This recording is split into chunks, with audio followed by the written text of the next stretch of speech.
안녕하십니까. 21세기 경쟁력 청정 생산을 진행하는 김종찬입니다. 네, 안녕하세요. 박지현입니다. 이 환경과 관련해서 가장 큰 세계적인 이슈는 역시 이 환경 기후 변화 협약이 아닌가 이런 생각이 들어요. FC에 미국 정부가 참여하느냐 하지 않느냐 때문에 상당히 문제가 많았잖아요. 네, 근데 이제는 좀 잠잠해질 것 같은데요. 이 기후 변화 협약의 축이라고도 할 수 있는 교토 의정서가 본격적으로 효력을 발휘할 수 있게 됐다고 합니다. 자, 이젠 뭐 싫든 좋든 세계 각국이 온실가스 배출을 억제하기 위해서 여러 가지 노력을 해야 될 거예요. 우리 정부도 그렇기 때문에 이 지구 온난화 방지법을 제정한다 이런 얘기입니다. 네, 이 지구 온난화 방지법이 생기면 앞으로 온실가스 배출과 관련된 기업들은 조금 제약을 받게 되는데요. 이 제약을 피해 나갈 수 있는 방법 뭔지 아시죠? 여러분이 더 잘 아실 거예요. 청정 생산 바로 그거죠. 네, 이 환경 문제를 풀 수 있는 열쇠는 바로 청정 생산이라는 거 다시 한번 말씀드리면서 오늘 21세기 경쟁력 청정 생산 시작해 보겠습니다.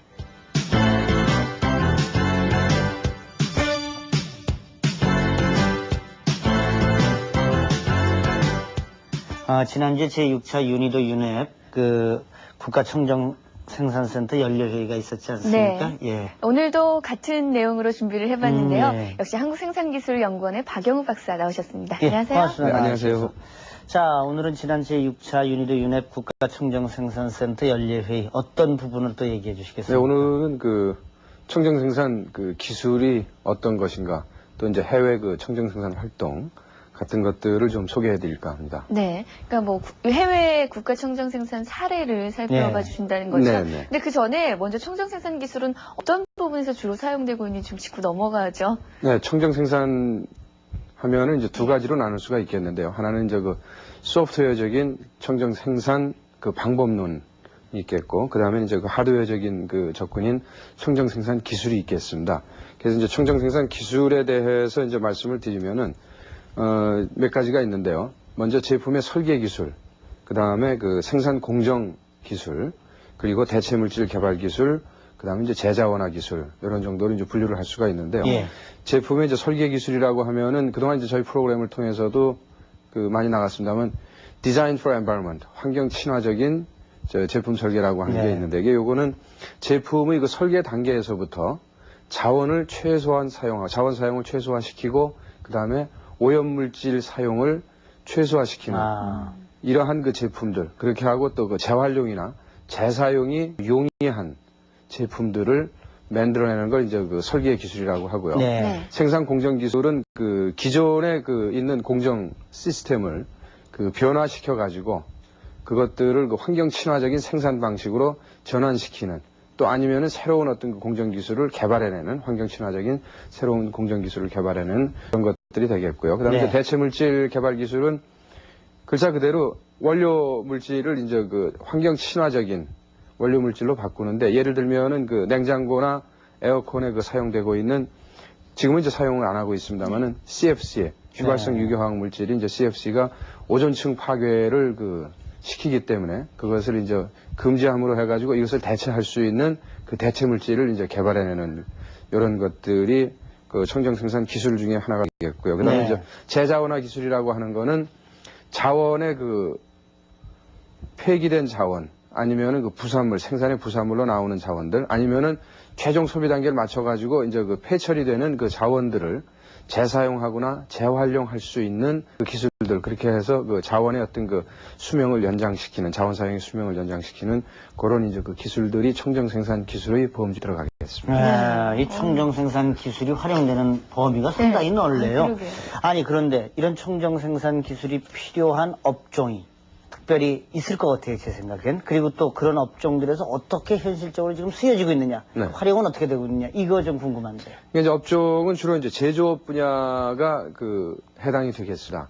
예를 들면 이제 철강, 비철금속, 도금, 전자, 반도체, 자동차, 시멘트, 이런 업종들이 되겠고요. 이게 현재 저희 정부에서 청정 생산 활성화를 위해서 이제 도와주고 있는, 지원을 하고 있는 업종이 방금 말씀드린 그런 업종들을 포함해서 14개 업종이 됐습니다. 있습니다. 네. 정밀화학, 석유화학도 그 일부가 들어가고요. 그러니까 그 14개 업종이 중요한 업종이다. 이 환경과 관련해서 아주 매우 중요하다. 이런 얘기가 되는 거죠. 그렇죠. 얘기하면. 예. 네. 왜냐하면 이제 IT 같은 거는 사실은 그 환경적으로 굉장히 그렇죠. 친화적인 그 예. 산업이고요. 그다음에 이제 나노 테크놀로지라고 해서 요즘 얘기를 하는데 그것도 역시 그렇죠. 환경적으로 이제 친화적인 그런 그 기술들이기 때문에 그러면 전통적인 그 제조업 분야에서의 그 생산 방식을 환경 친화적으로 이제 고쳐야 되기 때문에 그래서 그 제조업 중심으로 네. 지금 지원을 하고 있고요. 네. 현재 이제 그 저희 나라에서는 주로 그 자원 재활용 쪽에 그 초점을 맞추어서 해왔습니다. 네. 그래서 이제 선진국 같은 경우는 그런데 이제 그 설계 기술에 굉장히 그 앞서가고 있고, 네. 그 다음에 대체물질 개발에 앞서가고 있고, 그래서 저희가 앞으로도 이제 그 설계 기술이라든가, 그 다음에 생산 공정 기술의 어떤 그 개발 그리고 대체물질 개발 기술 이런 거를 이제 끊임없이 그 육성을 해야 될 걸로 이제 그 생각이 되어지고 그러나 이제 설계 기술 같은 경우에는 설계 기술을 하기 위해서 이제 기본이 되는 게 이제 소위 그 저희 프로그램에서도 많이 나왔습니다. 전과정 네, 그렇죠. LCA, Life 예. Cycle Assessment. 그것들이 이제 하나하나 지금 그 데이터들이 축적되고 있기 때문에 그것들을 이제 기초로 해가지고 저희들이 그 DFE를 실천할 수 있는 그런 그 시기가 곧 올 것 같습니다. 확실히 청정 생산에는 전과정 평가라는 게 아주 중요해요. 예. 그러니까 우리나라 그 청정 생산 역사가 10년밖에 안 됐다는 걸 감안하면 굉장히 빠르게 청정 생산이 확산되고 있다고 볼 수 있겠죠? 이제 저희들 같이 이쪽에 그 종사하는 사람들 입장에서는 빠르지 않다. 네. 좀더 분발해야 빨리 촉진돼야 된다. 예. 뭐 이렇게 생각하겠지만 외국의 예를 이렇게 들어서 봐도 저희가 그렇게 그 지금 많이 뒤져 있는 것은 아닙니다. 특히 네. 이제 대기업들 같은 경우에는 상당히 그 자발적으로 청정 생산 그 실천 활동들을 하고 있고요. 네. 다만 이제 중소기업 같은 경우에는 마음은 있어도 어떤 그 재정적인 그 재정 자원의 그 부족이라든가 인적 자원의 부족이라든가 그 다음에 기술 인력의 그 부족이라든가 이런 여러 가지 그 여건들 때문에 이제 하지 못하고 있는 거죠. 그렇기 때문에 이제 산업자원부가 그러한 그 중소기업들을 환경 친화적인 생산 활동으로 전환하기 위해서 이제 그 지원 프로그램을 만드는 것이죠. 네. 그럼 구체적으로 어떤 기업에 어떤 기술들이 적용되고 있는지 회의 내용을 담아왔습니다. 자, 화면 함께 보시죠. 지난 11월 5일부터 4박 5일간 유엔 산업개발기구와 유엔 환경계획이 공동 주최한 국가청정생산센터 14회의, 국내외 청정생산의 현주소와 확산 방안을 모색하기 위한 이 자리에선 다양한 의제들이 논의됐다. 그 중에서도 오늘 이 시간엔 그동안 윤희도 유네베 국가청정생산센터와 함께 자국의 청정생산을 촉진해온 각국의 사례에 대해 소개한다.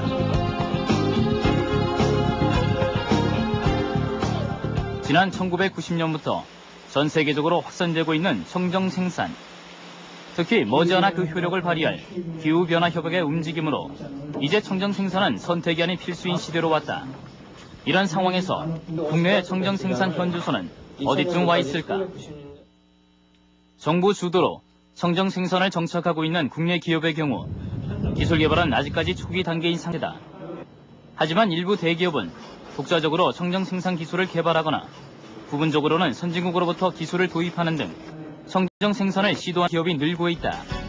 국내의 청정생산 현황을 살펴보면 현재 정밀화학, 금속가공, 석유화학 등 16개 이르는 분야에서 청정생산 활동이 지원 진행되고 있는데 기술별로 세분화시켜 살펴보면 제자원화 기술, 생산공정기술, 산업오염기술, 원료제품기술 순이다. 그렇다면 국내 청정생산 기업 현황은 어떨까? 그 대표적인 기업으로는 한화석유화학이 있다. 한화석유화학은 일찍부터 첨단 기술을 통해 환경화학을 실용하자 노력해온 기업으로도 유명한데 특히 생산 공정에서부터 환경 친화적이다. 옥시 컨버전 사위라 불리는 이 청정 기술은 이오마탄화수소 제조 공정에 투입하는 원료를 기존의 압축 공기에서 99% 이상의 순산소로 대체한 기술인데 이런 원료 대체 기술을 통해 기존의 일산화탄소와 같은 대기 오염 물질을 전혀 배출하지 않는 데 성공했다. 이뿐 아니라 폐수를 줄이고 공업용소를 확보하기 위한 기술도 개발 적용하고 있다. 그중 하나가 바로 T101 스팀 탈기탑이다. 스팀 탈기탑은 공정 폐수 중에 함유된 염화탄화수소를 증기로 가열 증발시켜 회수하는 탑으로 스팀 대신 탑 아랫부분의 뜨거운 폐수를 이용해 열 전달함으로써 에너지와 공업용수를 함께 절감하는 효과를 거뒀다.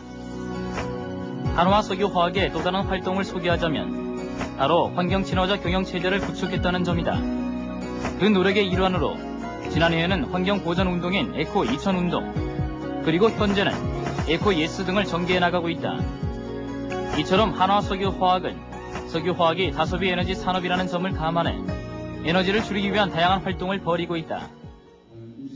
이런 한화 석유화학의 그간의 청정 생산 활동에 대해 한화환경연구소 윤창한 팀장은 한화의 에코운동의 역사에서부터 그간에 진행해온 다양한 청정 생산 성공 사례에 대해 소개했다. Our Eco 2000 objectives and targets set strategies like this. The objectives of our Eco 2000 movement was ecological preservation and the harmony between the human and nature in year 2000. And the target of that movement was leading group for eco protections in management actually in our regions. And the strategy to achieve this kind of these targets and objectives, we have a process phase to change the mind and the behavior for environment. And the second stage was the level of the EMS for sustainable development. 삼성그룹 역시 환경에 대해 많은 노력을 해온 기업 중 하나다.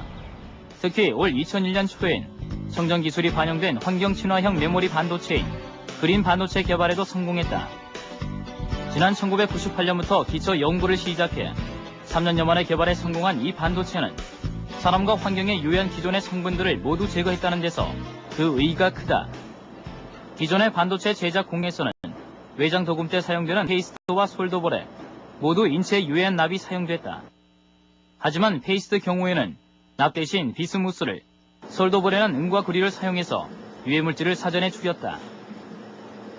뿐만 아니라 모듈 기판에 입히는 솔더 페이스트에도 주석과 납의 합금 대신 주석과 은, 구리로 대체했다.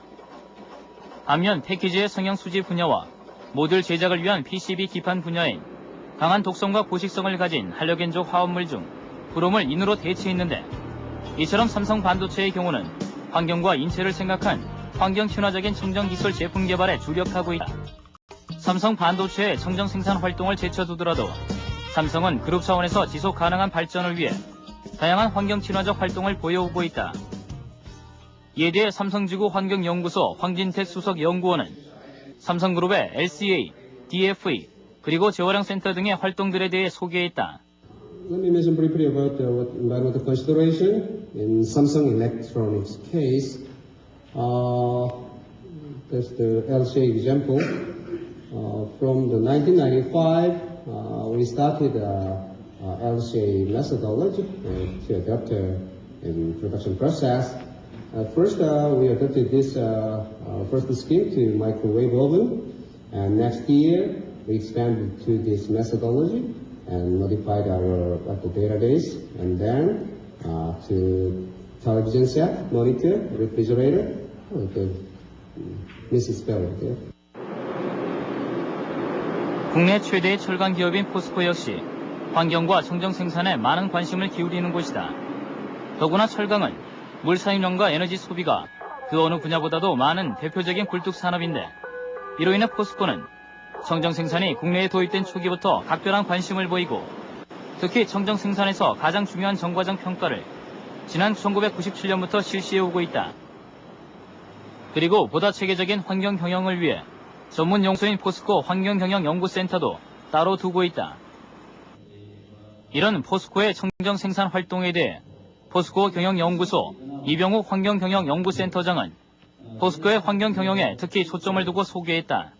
And also we did some trial on life cycle assessment and design for environment. Based on these kind of activities, we are actively communicating with our stakeholders like you and government, NGOs, and others.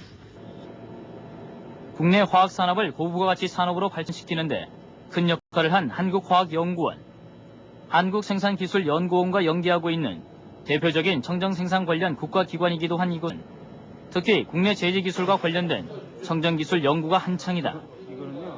이를 위해 한국화학연구원 내에는 펄프제재연구센터를 따로 마련하고 있는데, 이곳은 종이 생산 전 공정의 청정화 기술과 재생기술을 연구하는 핵심 부서이기도 하다. 특히 생물학적 공정을 활용한 제지 공정수 처리는 그들이 자랑하는 대표적인 기술이다. 고속 혐기성 미생물 반응기라는 기계를 통해 제지 공정수 속에 포함되어 있는 유무기 오염물질을 제거하는 기술인데, 이를 거치고 나면 맑고 깨끗한 물은 물론 청정에너지 자원인 수소가스까지 얻어낼 수 있다. 이와 함께 불필요한 물 소비를 줄이기 위해 용수와 에너지 절감 연구도 함께 병행하고 있다. 이런 한국화학연구원의 주된 발표 내용은 물 사용을 줄일 수 있는 청정 생산 기술에 대한 것. 특히 우리나라가 물 부족 국가임을 감안한다면 물 사용을 줄일 수 있는 기술 개발이 시급하다는 것을 강조하면서 그동안 화학연구원에서 개발한 기술을 발표했는데, 그 대표적인 것이 워터핀치 기술이다. This is simulated by some computer software. By using this, the following optimal water reuse scheme was developed. We obtained some example, and as a result, cost reduction is over 30%. 그렇다면 해외의 청정 생산 사례는 어떨까? 해외의 경우는 미국과 일본, 독일 등 선진국들 중심으로 청정 생산이 발전하고, 반면 경제 성장이 느린 동부 유럽이나 아태 지역에는 아직도 인식이 부족한 상황이다. 그래서 아시아와 개발도상국의 경우에는 USAEP라든지 유니도 등에서 청정 생산 확산을 위해 여러 국제기관들이 지원 활동을 벌이고 있는데, 하지만 청정 생산에 대한 국제 환경의 요구가 거세지면서 각 국가들은 자구책 마련에 고심하고 있는 상황이다. 이런 배경에서 중부 유럽에 위치한 슬로바키아도 예외는 아니다. 1993년 1월 체코에서 분리돼 독립된 공화국으로 새롭게 태어난 슬로바키아는 청정 생산에 출발은 늦었지만 국가 청정 생산센터를 중심으로 도쿄 의정서에 대한 대비책도 마련하는 등 적극적인 노력을 보이고 있는 국가다. So Kyoto-related projects, there were two we did right now, up till now. The first one we did a year ago, where we were asked by our Ministry of Environment to help them with verification of CO2 savings according to Kyoto Protocol procedures and reporting procedures in a project which were implemented under the so-called, next please, AIG format. 인디아의 경우 청정 생산 후발 국가 중 하나. 하지만 다양한 활동 프로그램들을 마련해 청정 생산 촉진에 노력을 아끼지 않고 있다. See, we started the center in June 1995, and very soon we realized in a country like India, having an industrial population of about 5 million industries. 이번 유니도 윤회 국가 청정 생산센터 연례 회의는 그 밖에도 멕시코, 브라질, 중국, 헝가리 등 그동안 접하기 힘들었던 국가들의 청정 생산 관련 프로젝트와 활동 사례들을 다양하게 만나볼 수 있는 자리였다. 이제 청정 생산은 전 세계적인 화두며 산업경제 활동의 중심축이 되어가고 있다. 청정 생산을 하지 않고서는 살아남을 수 없는 국제 환경이 다가오고 있는데, 이런 상황에서 우리의 청정 생산은 어떻게 발전시켜 나가야 할지 앞으로의 방향 모색이 필요한 때이다. 네, 이번 회의에서 소개된 국내 사례를 보니까 보신 분들은 다 아실 거예요. 예. 저희 프로그램에서 한 번씩 다 다뤘던 내용이라는 거. 예, 자화자찬하는 것 같습니다만 저희 프로그램에서 다뤘던 내용들을 다시 그런 그 거대한 회의에서 보니까 네. 좀 더 감격스럽고 그렇습니다. 네.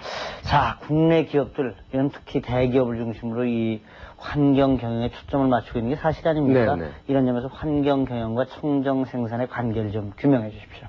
이제 환경 경영과 청정 생산의 관계는 결국 이제 환경 경영 방침이 기업에서 이제 수립이 되어지면은 그것을 달성하기 위한 어떤 그 수단으로 이용되어지는 게 청정 생산입니다. 그럼 이제 네. 환경 경영이라고 하는 거는 그 기업의 어떤 그 과거에는 이제 기업이 그 어떤 그 경제적인 그 요인만을 봤는데, 이제는 그 기업의 생산 활동이 생태에 미치는, 환경에 미치는 영향까지를 봐줘야 되거든요. 네. 그래서 그런 것들을 그 경제적, 그 다음에 이제 어떤 그 생태적 효과를 최적화하기 위해서 그 자원 저감이나 어떤 그 환경 보호를 위해서 기업의 경영 전략에 그 이러한 그 자원 저감, 그 다음에 환경 보존이라고 하는 요소들이 같이 그 통합되어져 가는 경영 방식. 네. 요걸 이제 그 환경 경영이라고 말씀을 드릴 수가 있겠습니다. 네. 네. 저희가 사실은 그 한화나 삼성의 경우는 지난번에 소개를 다 해드렸어요. 근데 네. 포스코는 좀 자세히 소개를 해주셔야 할 것 같아요. 예. 그 삼성, 뭐 한화 이런 그 대기업들도 이제 환경 친화적인 생산 활동, 그다음에 네. 이제 환경 경영 활동을 위해서 많이 그 노력해 오고 있고 좋은 실적을 내고 있죠. 근데 이제 포스코도 이제 그런 그 기업 중에 하나인데요. 아시다시피 이제 포스코는 1968년에 이제 설립이 되어 가지고 지금은 연간 한 2,748만 톤의 그 철을 생산을 해내고 있습니다. 그래서 세계 제1의 그 철강 생산 회사인데요. 포스코의 그 환경 정책을 보면은 그 환경이 기업 경영 전략 수립의 중요한 요소로 그 통합되어 있다고 하는 거죠. 그러니까 네. 경영 전략을 수립을 할 때에 그 환경 요소를 항상 고려해가지고 경영 전략을 수립한다고 하는 거고요. 그 다음에 이제 그 정부의 그 환경 규제 기준치가 있습니다.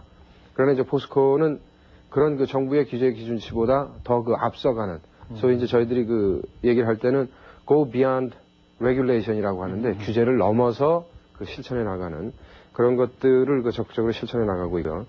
그 다음에 이제 그 환경 친화적 경영의 어떤 그 실천 방법으로 이렇게 타겟을 잡아놨는데 그 중에 이제 에너지 소비를 저감시키고, 네. 그 다음에 이제 원료 사용을 저감시키고, 재활용률을 높이고, 그리고 오염 예방을 한다. 특히 이제, 철강 같은 경우에는 그, 아까도 서두에 말씀을 하셨습니다만, 두 분께서 말씀하셨습니다만, 기후변화 협약. 네. 이게 에너지하고 깊은 관계가 있거든요. 근데 철강이 에너지 다소비 그 업종입니다. 네. 그래서 이제 포철 같은 경우에는 일찍이 그 환경 경영에 그 눈을 뜨게 된 게 이런 그 에너지 다소비 업종이기 때문에 이것에 대한 그 대응을 하지 않고서는 국제 경쟁력에서 살아남을 수 없는, 경쟁력을 가질 수 없는 그런 것 때문에 이제 일찍이 시작을 했고요. 네. 그래서 이제 이런 것들을 그 환경 정책을 실천하기 위해서 매년 약 1,300억 원의 그 돈을 투자를 하고 있습니다. 네. 환경 개선 활동을 위해서요. 그래서 이제 그런 결과 그 상당한 에너지 저감을 이루어 왔고, 그 다음에 지금 포철 같은 경우에는 폐기물 재활용률이 거의 98%, 100%에 가깝습니다. 네. 근데 그 이번 회의에서요, 그 사례로 소개된 국가들을 보면은 그다지 그 환경 선진국이다 보기에는 좀 어려운 그런 국가들이 많거든요. 네. 특별히 이런 국가들을 선택한 이유가 있나요? 그런 국가들을 이제 지금 현재 그 유니도 유넵 NCPC의 그 네트워크에 가입되어 있는 나라들이 크게 둘로 분류를 할 수가 있습니다. 물론 저희들이 어떤 그 경제권으로 분류를 할 때에는 모두가 다 개도국에 이제 포함이 되어지는데, 그러나 이제 그 중에서 일찍이 그 유니도하고 유넵 그 네트워크에 들어와가지고 청정 생산을 실천을 해가지고 이제는 그 자기 국가 내에 나름대로의 어떤 그 캐패시티 빌딩이 이루어져가지고 그걸 이제 매추어 센터라고 하는데요. 네. 이미 이제 어떤 그 성장이 완전히 되어진 센터. 가 있고, 그 다음에 이제 그 시작을 해가지고 그 인매추어 센터, 이제 배워가면서 이렇게 실천해 나가는 그런 센터가 있습니다. 그래서 요번에 뭐 이제 지금 예를 드시는 국가들이 아마 인도나 이제 슬로바키아, 뭐 멕시코 이런 네. 나라가 될 텐데요. 네. 그 나라들이 지금 이제 유니도 유넵에서 볼 때는 이제 매추어 센터들입니다. 그래서 이들의 그 경험이 예. 지금 이제 청정 생산을 시작하는 그런 국가에는 상당히 많은 그 도움이 되죠. 왜냐하면 서로의 그 경제적인 여건이라든가 문화나 이런 건 좀 많이 다를 수가 있겠지만은 경제적인 여건이라든가 이런 게 그 유사하기 때문에요. 네. 그리고 공급망 관리 시스템이라는 게 있던데 이 부분을 참 중요하게 여기는 것 같아요. 어떤 거고 또 어떤 중요성이 있는지 좀 소개해 주시죠. 네. 이게 이제 공급망 관리, 서플라이 체인 매니지먼트는 사실은 경영학을 한 사람들한테는 새로운 개념은 아닙니다. 네. 이게 이미 이제 경영 속에서는 제품 생산자들이 제품의 어떤 그 질을 향상시킨다든가, 그 다음에 어떤 그 신속한 델리버리라든가, 배달이라든가, 그리고 어떤 원자재의 그 신속한 예. 구매 이런 것들을 위해서 이제 오랫동안 써왔던 툴입니다. 네. 그거를 저희가 환경에 어플라이를 한 거죠. 근데 이제 그 이유는 뭐냐면은, 예를 들어서 자동차나 전자 하면은 현대자동차, 삼성전자, LG전자 이렇게 하면은 이쪽이 전부 다 사실은 어셈블리 라인이거든요. 네. 그 회사들은. 그러니까 부품은 다른 데에서 전부 가져오죠. 생산을 해가지고 가지고 오는 겁니다. 그들이 이제 서플라이 부품 공급업체들인데요. 그러니까 어셈블리 라인을 가지고 있는 현대나 기아, 대우, 뭐 LG전자, 삼성전자 이 자체 내에서 환경 친화적인 생산 활동을 한다고 하더라도 공급자가 환경 친화적인 생산 활동을 하질 않으면은 자동차 아니면 전자제품 자체가 환경 친화적인 제품이라고 볼 수가 없는 거죠. 네, 그렇기 때문에 그 서플라이 체인 매니지먼트가 중요하고 그것을 지금 그 청정 생산 확산을 위한 수단으로서 선진국도 그렇고 이제 저희의 그 경쟁국인 대만 이런 데에서도 그 대만 같은 경우 한 20년 전부터 실시하고 있습니다. 이번 회의에서 그 중국의 사례도 소개가 됐는데요. 네. 현재 중국의 현황이 어떻고 또 이날 회의에서 어떤 내용들이 소개가 됐나요? 중국은 그 선진국들이 다퉈가지고 들어가서 지금 자기 돈을 투자해가면서 중국의 청정 생산 활동을 상당히 도와주고 있습니다. 그러니까 뭐 네덜란드라든가 그 다음에 독일, 미국, 일본 이런 나라들이 들어가서 이제 해주고 있는데요. 그래서 중국도 그동안 이제 해왔던 것들은 결국은 청정 생산 평가입니다. CP 어세스먼트. 이게 능력 배양을 위한 그 활동들을 주로 이제 해왔습니다. 선진국이 들어가서 해준 것들이. 그리고 지금 이제 중국이 방향을 선회하고 있는 것은 지속 가능한 개발 쪽으로 방향을 선회하고 있습니다. 그래서 지속 가능한 개발을 달성하기 위해서 어떻게 해야 되느냐? 청정 생산의 그 도입은 물론이지만은 소위 그 생태산업공단, 에코 인더스트리얼 파크이라고 그러고 이제 줄여서 그걸 EIP라고 그러는데요. 그동안 공장 중심으로 해왔던 청정 생산이라든가 그 다음에 환경 친화적인 생산 활동을 저희로 얘기하면 산업 단지 형태로 전환을 시키자. 그렇게 해서 그 산업 단지 자체를 그 환경 친화적인 산업 단지로 그 유도해 나가는 이쪽에 그 중국의 정책이 이제 그 초점이 맞춰져 있고 이번에도 이제 중국 대표가 와가지고 이제 그쪽을 중점적으로 그 설명을 했습니다. 그리고 이제 엔바이러먼탈 매니지먼트 시스템의 그 도입. 왜냐하면 요거는 결국 기업의 어떤 그 CEO나 기업의 문화가 환경 친화적인 문화로 바뀌느냐 안 바뀌느냐라고 하는 게 EMS 시스템을 환경 경영 체제를 가지고 구축했느냐 안 했느냐라고 판단하면 되는 거기 때문에 그래서 이제 EMS 시스템의 그 도입 확산을 중점을 두고 있고요. 그 다음에 이제 그 순환형 경제 체제 구축. 소위 그 Circular Flow Economy라고 하는데 이건 일본에서는 지금 법까지 통과되어 가지고 그 실시를 하고 있습니다. 일본에서는 또 특이한 게 의원 입법으로 이게 그 만들어졌어요. Circular Flow Economy, 에코노믹 시스템을 그 만드는 게요. 근데 요거는 이제 자원 순환형 경제인데 왜냐면 이 프로그램에서도 제가 몇 번 말씀드린 기억이 납니다만은 결국 환경 문제의 시작은 자원의 비효율적 사용에 있다라고 그 생각을 하고 그 다음에 자원이 자꾸 고갈이 되어지기 때문에 이런 상태에서 국제 경쟁력을 가지기 위해서는 자원의 그 재활용, 재사용, 자원 사용 저감 이런 것들이 이제 중요하다 해서 순환형 경제 체제 구축에 그 중국 그 청정 생산이 이제 지금 포커스가 맞춰져 있습니다. 네, 그러니까 뭐 그 슬로바키아라든지 인도 그리고 중국 이렇게 좀 청정 생산에서는 후발 국가라고 볼 수 있는 여러 국가들의 사례를 살펴봤는데요. 이들이 지금의 성과를 자랑할 수 있는 것은 자국에 설치된 국가 청정 생산 센터 덕분이 아닌가 싶어요. 예, 그렇습니다. 그런데 이왕 얘기가 나온 김에 세계 각국의 국가 청정 생산 센터와 우리 것과 좀 비교를 해서 한번 좀 설명을 해주세요. 지금 현재 그 세계 각국에서 하고 있는 국가 청정 생산 지원 센터는 처음 시작이 선진국의 도움을 받아서 이제 만들어졌습니다. 그렇게 하고 이쪽에서는 주로 이제 그 컨설팅 일을 많이 하고 있다고 보시면 되겠습니다. 이제 청정 생산 평가, CP 어세스먼트라든가, 그 다음에 이제 그 청정 생산 매뉴얼의 개발이라든가, 그 다음에 교육 훈련, 교재 그 개발이라든가 이러한 것들을 주로 그러니까 소프트웨어적인 그 접근 방법을 주로 해왔고요. 그 다음에 저희 나라는 이제 초기 저희 나라 청정 생산을 2단계로 나눌 수가 있겠는데요. 1단계가 이제 1999년 12월까지가 이제 1단계로 볼 수가 있는데, 그때는 그 기술, 청정 생산 기술 개발에 그 초점을 맞췄습니다. 그러니까 1900년대 말까지는 그 하드웨어에 저희 그 청정 생산 사업이 포커싱이 되어 있었다면은 이제 2000년도 1월부터 이제 산업자원부가 하드웨어보다는 중요한 것이 그 소프트웨어인 것 같다. 그래가지고 그 방향을 전환을 해서 이제 저희도 지금은 그 선진국형 그 다음에 그 국가 청정 생산 지원센터를 가지고 있는 다른 그 개도국에 하고 이제 유사한 형태로 가고 있습니다. 그렇다고 해서 저희가 그 기술 개발 쪽을 포기를 한 건 아닙니다. 네. 그것도 계속 하면서, 그러니까 상호 보완의 관계에 있기 때문에 둘을 다 이제 병행을 해서 나가자. 그래가지고 지금 그렇게 하고 있습니다. 이번 회의 내용이라든지 또 지금까지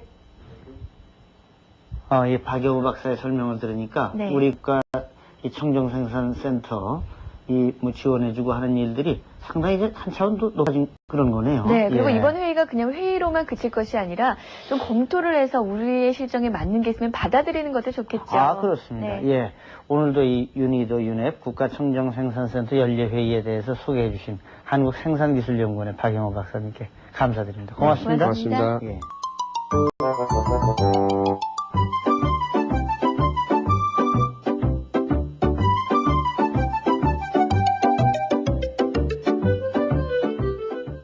현대과학기술의 화두라고 하면 크기는 작지만 성능은 우수한 제품을 누가 빨리 개발하느냐일 것입니다. 이런 배경 때문에 최근 과학산업계에 이슈가 되고 있는 것이 바로 나노기술인데요. 그 역사는 짧지만 응용 분야는 무궁무진하다고 합니다. 자, 그렇다면 미래 과학기술 산업의 핵심 연구 분야인 나노기술에 대해 우리 시민들은 얼마나 알고 있을까요? 나노기술이요? 모르는데요. 못 들어봤어요. 나노요? 예. 나노는 처음 듣는다. 자세히는 모르겠어요. 신문이나 다른 보도를 통해서 들어본 적은 없어요. 없는데. 잘 모르겠는데 혹시 에어컨이 같은 거 말만 들어봤는데 어떤 건지 잘 모르겠어요. 자세히는 모르는데 하여튼 되게 작은 걸 연구해갖고 이제 왜 그런 걸로 이제 거의 뭐 분자를 재결합한다든가. 김대중 대통령이 나노기술의 중요성에 대해서 얘기를 하시지 않으셨나요? 10억 분의 1m인 나노미터 단위에서 이루어지는 나노기술은 물질을 원자나 분자 수준에서 분석 조작하여 전혀 새로운 물질을 만들어내는 차세대 신기술인데요. 이런 나노기술은 세계적인 추세라고 해도 과언이 아닐 정도로 많은 선진 국가들이 앞다투어 기술 개발에 박차를 가하고 있는 실정입니다. 특히 나노기술은 환경 친화적 기술로서 앞으로 미래 산업에 있어 그 중요성이 더욱 커질 전망인데요. 그러면 21세기 첨단 신기술로 주목받고 있는 나노기술에 대하여 서울대학교의 분양 교수님과 자세한 내용을 알아보겠습니다. 자, 나노기술이란 어떤 것인지 설명 좀 해주세요. 예, 지금까지 과학과 기술에서 사용되던 소자나 소재가 그 크기가 100나노메타, 100나노메타라는 것은 1000만 분의 1미터의 크기입니다.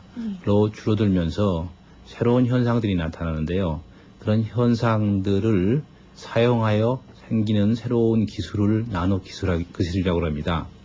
그런데 그렇게 줄여가는 과정도 있겠지만 또 반대로 분자로부터 합성하여 나노메타 크기의 소자나 소재를 만들 수 있고 이런 것들을 나노기술이라고 합니다. 네, 그렇다면 이 나노기술의 현황과 응용 분야에 대해서 말씀 좀 해주시죠.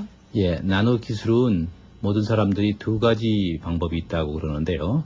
하나는 현재 사용하는 소자, 소재의 크기를 줄여가는 방법과 둘째는 분자 자체를 합성하여 새로운 물질을 만들어가는 과정이 있다고 합니다.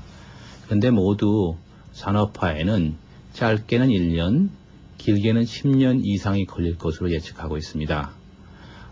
이 나노기술은 정보기술 또는 생명공학기술과 함께 3대 기술로 여겨지고 있기 때문에 미래의 중요한 기술로 생각되고 있습니다. 나노기술은 미래 산업의 차세대 신기술로서 그 연구가 다양한 분야에서 활발하게 이루어지고 있는데요. 나노기술은 다른 기술들과는 달리 여러 과학기술이 긴밀하게 융합되는 성격을 가지고 있기 때문에 산업, 전자, 의학, 환경 등 모든 분야에 응용 가능성이 많은 것이 특징이라 할 수 있습니다. 나노기술의 제일 큰 응용으로 사람들이 생각하고 있는 분야는 현재 사용되고 있는 D램으로 대표되는 전자 소자들을 대체할 미래 소재를 생각하고 있습니다. 그 외에 생명공학 기술에 큰 효과를 미칠 거라고 생각을 하고 있고요. 또 세 번째로는 새로운 소재 기술에 응용될 것으로 예측되고 있습니다. 그런데 이 소재 기술 중 특히 구멍이 많은 다공질 소재라든지 또는 분말의 크기가 나노메타 크기인 소재의 경우 이 소재들을 수질 또는 공기 정화 등 환경에 응용이 될 것으로 생각되고 있고 현재도 이에 관한 산업 기술의 연구가 진행되고 있습니다.